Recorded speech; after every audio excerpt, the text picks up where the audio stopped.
দেখেন দেখেন আমি কিভাবে ১ ঘন্টার কাজ ০.৫ ঘন্টায় শেষ করি। এভাবে কাজ করতে পারলে খুশি থাকবো বিয়ের পর বরের মা শাশুড়ি। আহা! কি যে স্বাদের রান্না আমি করি চলেন আপনাদেরকে দেখিয়ে দেই স্বাদের রান্নার পিছনে কি কি রহস্য আছে। আসসালামু আলাইকুম, কেমন আছেন সবাই? নিশ্চয়ই আল্লাহর রহমতে অনেক ভালো আছেন। আলহামদুলিল্লাহ আমি জান্নাত নতুন একটা ভিডিও নিয়ে চলে আসলাম আপনাদের মাঝে। রাতটা তো ঘুমের মাধ্যমেই কাটাই, সকাল হলে শুরু হয় সংসারের কাজকর্ম। মেয়েদের কাজের যেন কোনো শেষ নাই। ঘরের বাড়তি কাজ, রান্না বান্না, বাচ্চা কাচ্চা সবটা সামলাইতে হয় একাই। আর বিয়ের পর বরের বাড়িতে তো কাজ ছাড়া কোনো আদরই নাই।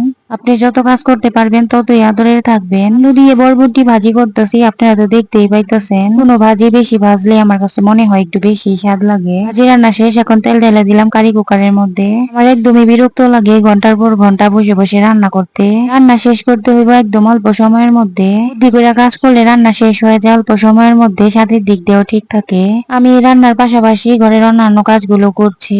যা যা দেওয়ার প্রয়োজন মশলাপাতি কিছু দিয়ে রান্নার ফাঁকে ফাঁকে ঘরের অন্যান্য কাজগুলো সেরে নিচ্ছি। তারা নাকি চাকরিজীবী বা বাড়িতে ছোট ছোট বাচ্চা আছে, চাইলে এরকম কারি কুকার কিনে অল্প সময়ের মধ্যে রান্না করতে পারেন বাচ্চা কাচ্চা নিয়ে। আমার রেগুলার ভিডিও দেখেন তারা তো জানেন আমাদের বাড়িতে অনেক ছোট ছোট বাচ্চা আছে। তো আমি এখন বাবার বাড়িতে আছে, আমার ভাবি আর আমার মিলিয়ে ছোট ছোট ৩-৪টা বাচ্চা আছে। মা অনেকটাই অসুস্থ, তো ননদ ভাবি দুজনে মিলে কাজকর্ম নিয়ে সারাটা দিন থাকি খুব ব্যস্ত। কে আছে রান্না করতে গেলে শুধু বসে বসে রান্নাই করে, রান্নার পাশাপাশি অন্য কোনো কাজ করতে পারে না। তো আমি কখনোই বসে বসে রান্না করি না, রান্নার পাশাপাশি ঘরের অন্যান্য কাজগুলো সেরে নেই। কারি কুকারে রান্না করলে তো কোনো ঝামেলাই নেই, মশলা পরিমাণ মতো দিয়ে বসিয়ে দিলেই হয়ে যায়। আমি যখন আমার শ্বশুর বাড়িতে থাকি তখন একই ভাবে কাজ করি। যেহেতু আমি আমার শ্বশুর বাড়িতে গ্যাসের চুলায় রান্না করি তাই অন্যান্য কাজগুলো করতে পারি।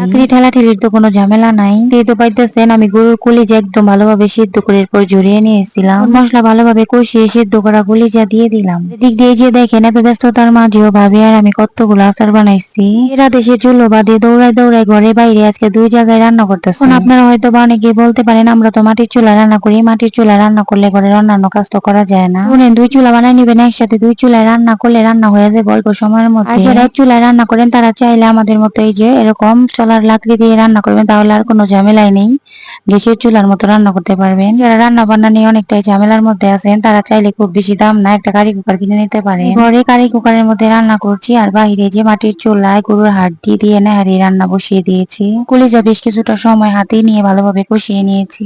যারা কলিজা নরম খেতে পছন্দ করেন তারা চাইলে টক দই বা দুধ ব্যবহার করতে পারেন। অনেকে আছেন যারা নাকি কলিজা রান্না করতে ভয় পান, কারণ ঠিক মতো রান্না করতে না পারলে কলিজা শক্ত হয়ে যায় বা বিটকুটে একটা গন্ধ থেকে যায়। যারা রসুন খেতে পছন্দ করেন তারা অবশ্যই আস্ত রসুন দিয়ে দিবেন। আমার কাছে তো গোশ বা কলিজার সাথে সেই রকম স্বাদ লাগে আস্ত রসুন খেতে। তো রান্নার কাজ শেষ, এখন আমি ঢাকনা দিয়ে ঢেকে অন্যান্য কাজ সেরে নিব। এখন পর ফিরে এসে দেখি মাশাআল্লাহ এই যে কত সুন্দর রান্না হয়ে গেল। যারা গৃহিণী আপুরা আছেন নতুন নতুন বিয়ে হয়েছে তারা এইভাবে বুদ্ধি করে সংসারের কাজ সেরে নিবেন, দেখবেন শাশুড়ির কাছে অনেকটাই আদর পাবেন। ছোট ছোট বাচ্চা কাচ্চার মা আছেন রান্না বান্না আর সংসারের কাজ নিয়ে পেরে ওঠেন না, এইভাবে কারি কুকারি কিনে করে দেখেন রান্না বান্নাটাকে আর ঝামেলার মনে হবে না। এরা দেশে চুলো বাদে মেয়েরা চাইলে সবটাই সামলাইতে পারে একা হাতে, যদি একটু বুদ্ধি করে কাজ করতে পারে। এদের কাজ চোখে দেখা যায় না, সারাদিন কাজ করার পর শুনতে হয় কি এমন কাজ আছে, সারাদিন তো বসেই থাকো বাড়িতে। কতগুলো কষ্ট দেয় কতটা যে শুধু একটা বাচ্চার মাই বুঝতে পারে। যাই হোক অনেক কথাই বলে ফেললাম আপনাদের সাথে, যদি কোনো ভুল ত্রুটি থেকে থাকে আমার ভিডিওতে বা আমার কথার মধ্যে তাহলে একটু দেখবেন দয়া করে ক্ষমার দৃষ্টিতে। আর যদি আমার ভিডিওর কোনো অংশ আপনাদের কাছে ভালো লেগে থাকে তাহলে একটা লাইক তো পেতেই পারি আমার এই ভিডিওতে।